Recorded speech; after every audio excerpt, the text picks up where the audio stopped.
Now I'm going to use the results from complex calculus to derive a formula which is called Abel Plana formula. We are going to consider a function f, and this is a function which is holomorphic on the real part of z greater than or equal to 0.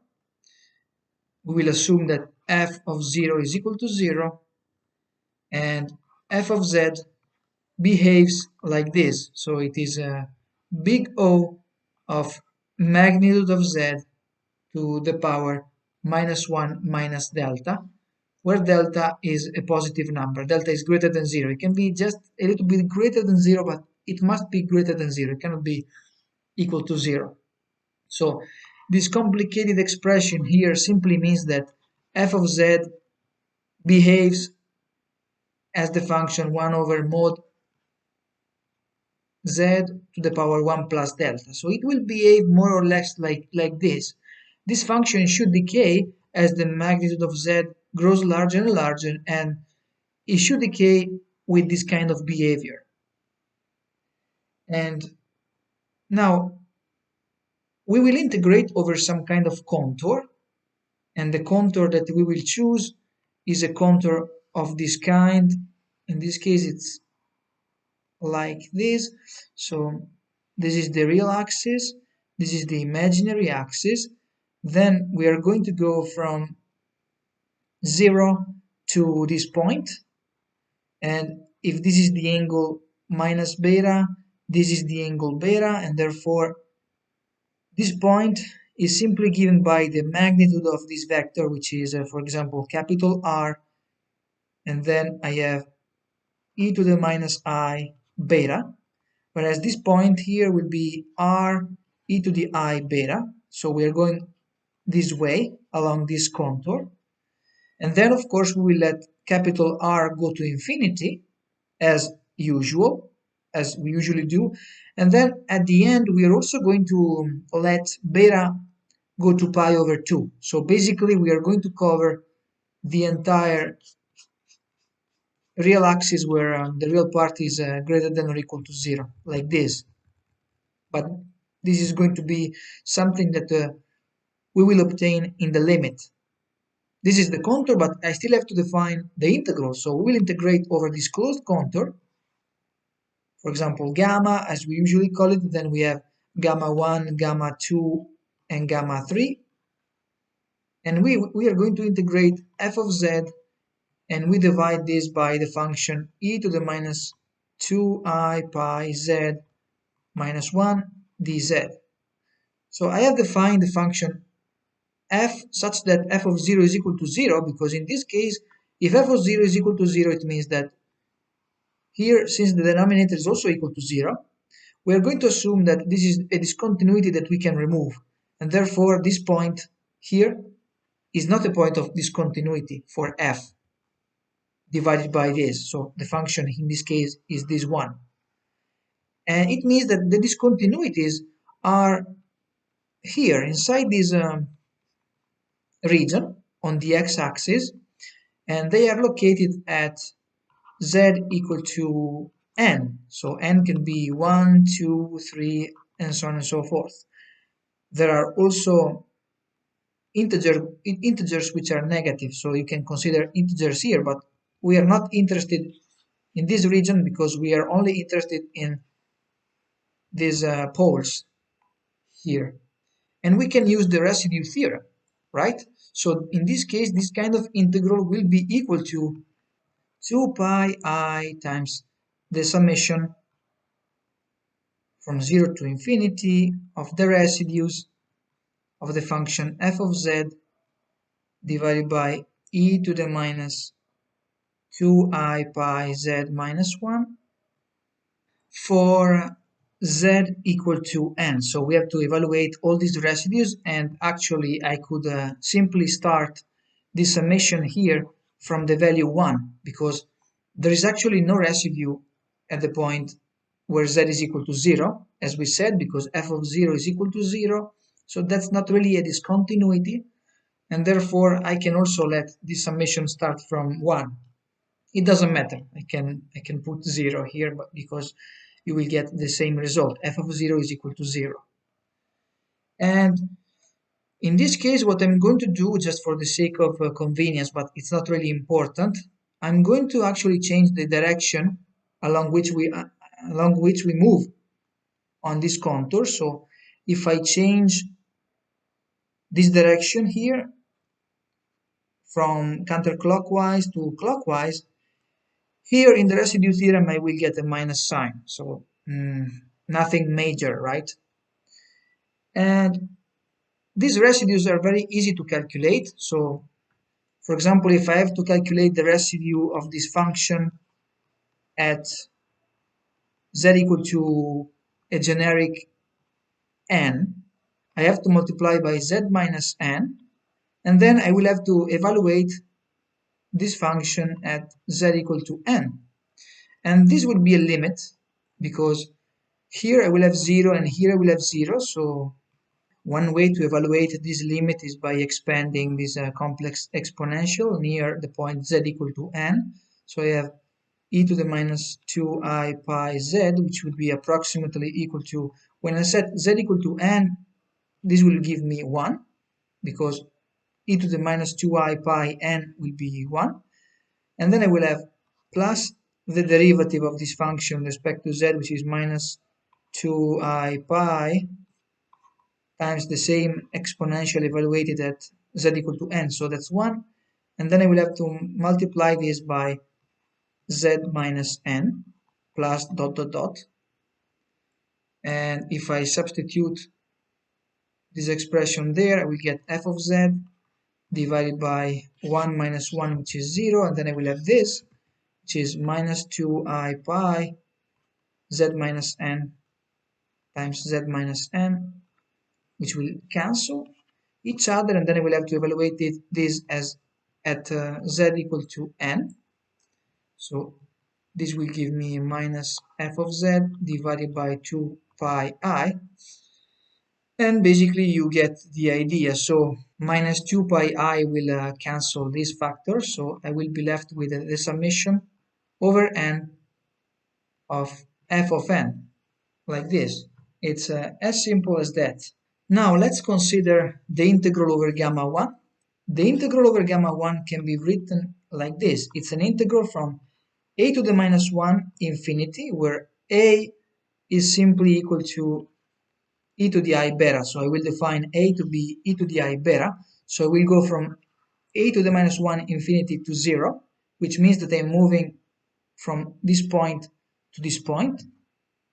And then here I have f of z divided by e to the minus 2I pi z minus 1 dz, and I can rewrite it as minus integral from 0 to a to the minus 1 infinity f of z divided by e to the minus 2I pi z minus 1 dz, and this is equal to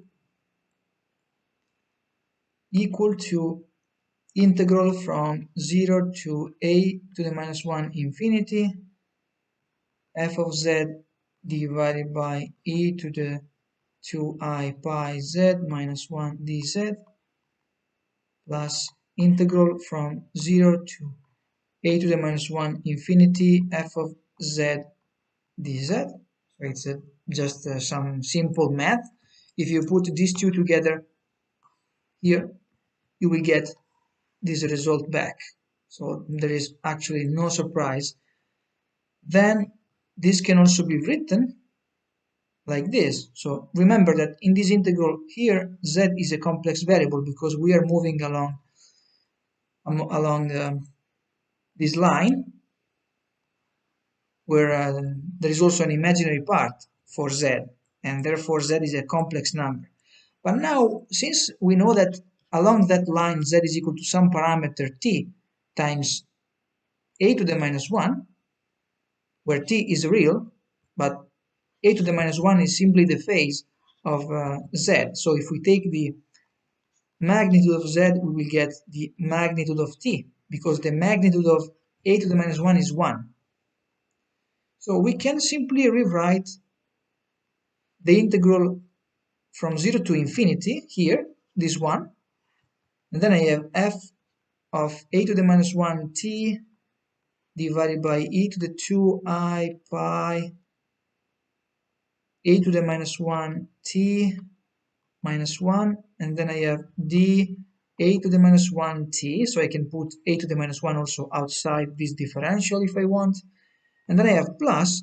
Now I can rewrite this integral here, and one way to rewrite it is by considering this. So I have the integral of f of z, right, on this line.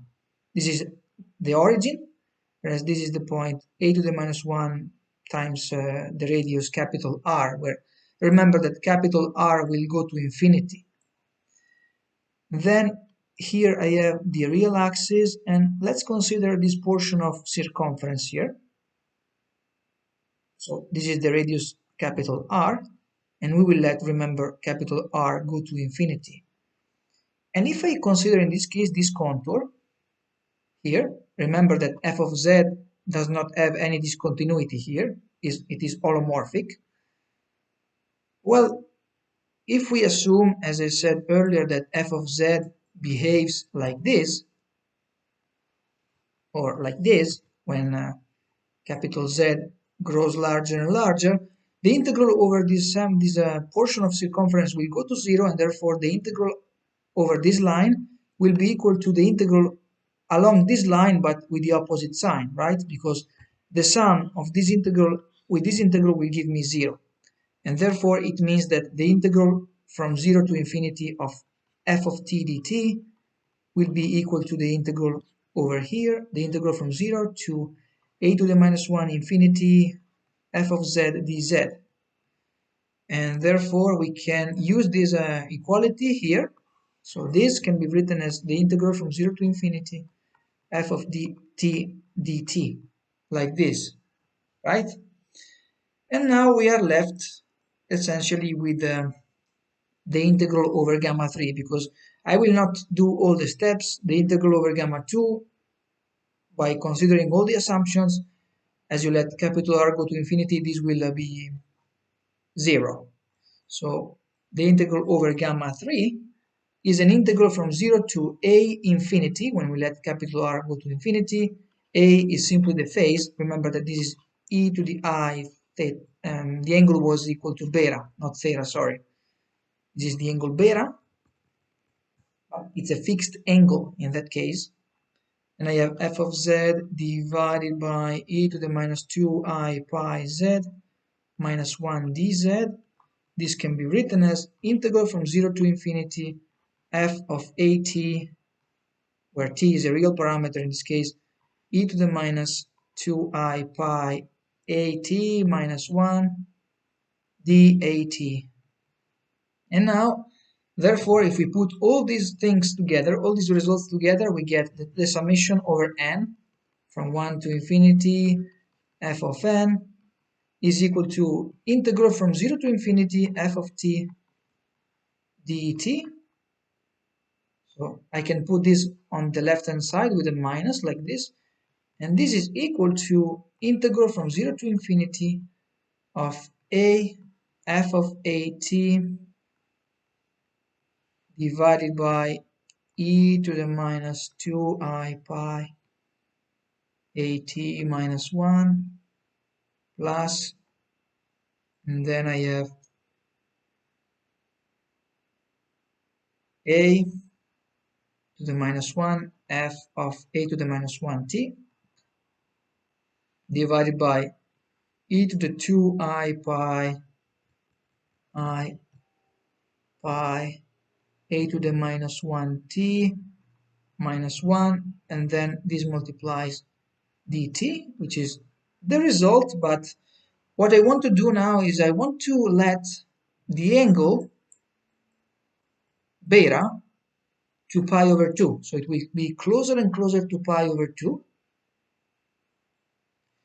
and this result can be written like this. So a is equal to e to the I beta. So if we let beta go to pi over 2, we get that a goes to I. And a to the minus 1 will go to, of course, it will go to minus I, because a to the minus 1 is equal to e to the minus I beta, and this will be e to the minus I pi over 2, which is minus I when beta goes to pi over 2. So basically, this result here can be rewritten in this fashion. So let me do it here without rewriting all the terms, all the expression. A will go to I. So here I have I. Here I have I. And I times I will give me minus 1. So here I will have 2 pi t. 2 pi t. Here I have a plus. Here I have minus I. So I can put a minus here. Minus I. Here I have minus I. And here I have a to the minus 1 times I, which will give me, so I have minus I times I, which is still 1. So I have 2 pi t. 2 pi t, like this. So I can put these two denominators here together, and you can rewrite this with only one denominator. But what's really interesting here in this formula is that this formula gives you, let's say, the difference between the discrete sum of a function and the integral of the function. So this difference here can be rewritten by using complex calculus in this fashion. And let me also tell you that you could try to generalize this result even if f of 0 is not equal to 0. So it is possible to find a more general formula when f of 0 is not really equal to 0. In case you have f of z not equal to 0, so you also have to consider in that case that since this is 0 for z equal to 0, you have another discontinuity located at the origin. So you have to choose a contour such that this point is excluded. And it can be done, but as I said, I'm not going to do it here.